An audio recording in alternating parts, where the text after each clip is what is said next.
सुबह का समय था। बीएसपी क्वार्टर में अचानक धुआं उठ रहा था। जिस क्वार्टर के मालिक हैं वो टहलने गए हुए थे। जब वो आते हैं तो देखते हैं धुआं उठते हुए। जब भीतर दरवाज़ा तोड़ के अंदर जाया जाता है तो वहाँ पर माँ और बेटी दोनों झुलस कर ख़त्म हो चुकी थी। नमस्कार, मैं सीमांत हूँ। केपी न्यूज़ देखना शुरू कर चुके हैं। कैमरे के पीछे सचिन भाऊ हैं। जिस घटना का मैं जिक्र कर रहा था वो घटना सुबह के करीबन 6 बजे के आसपास की बताई जा रही है और ये घटना है नंदनी क्षेत्र की, दुर्ग जिले के नंदनी स्ट्रीट नंबर 36 और बीएसपी क्वार्टर में। सीताराम अपने बेटी और अपनी नातिन के साथ वहाँ पर रहते थे। सीताराम बीएसपी रिटायर्ड कर्मी हैं और हर रोज़ वो टहलने के लिए सुबह सुबह उठ जाया करते थे। आज के दिन भी वो ऐसे ही उठे थे और टहलने निकल गए थे। जब वो वापस आ रहे थे तो उन्होंने देखा कि उनके कमरे से धुआं उठ रहा है। धुआं देखने के बाद वो घबरा गए। घबराने के बाद जैसे ही अपने घर की तरफ दौड़े, वहाँ पर आसपास के जो लोग थे उन्हें इत्तला की, उनको जानकारी दी और पुलिस को इस बात की जानकारी हुई।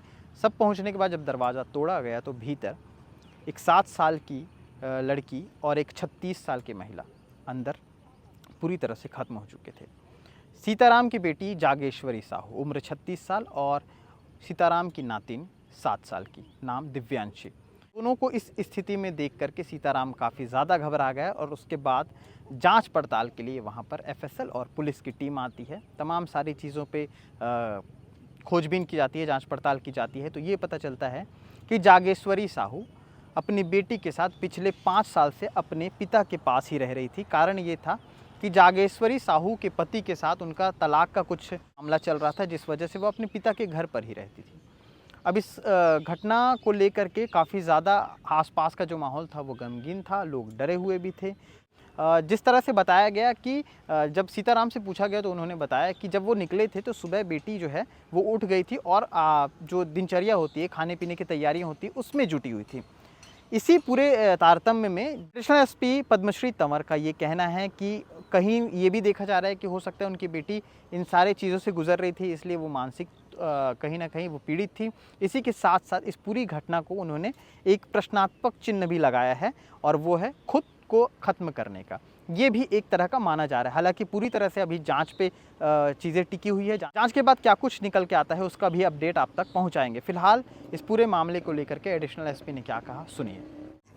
थाना नंदिनी नगर में प्रार्थी सीताराम साहू के द्वारा एक रिपोर्ट दर्ज कराई गई है कि प्रार्थी का घर टाउनशिप स्ट्रीट नंबर 36 में है और वह रिटायर्ड बीएसपी कर्मी है। रोज की भांति वह सुबह 6 बजे टहलने के लिए गया हुआ था।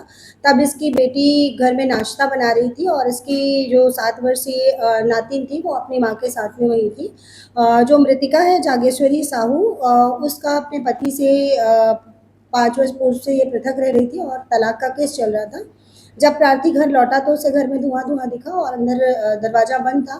जब पड़ोस के लोगों को बुलाकर उसने मदद के लिए दरवाजा उनकी मदद से खोला, तब देखा कि मृतिका और उसकी जो पुत्री है वो दोनों जली हुई अवस्था में पड़े हुए हैं और इस पर थाना नंदिनी नगर में मर्ग कायम किया गया है और मृतिका और उसकी जो छोटी पुत्री थी, जो दोनों के शव को पोस्टमार्टम हेतु रवाना किया गया है।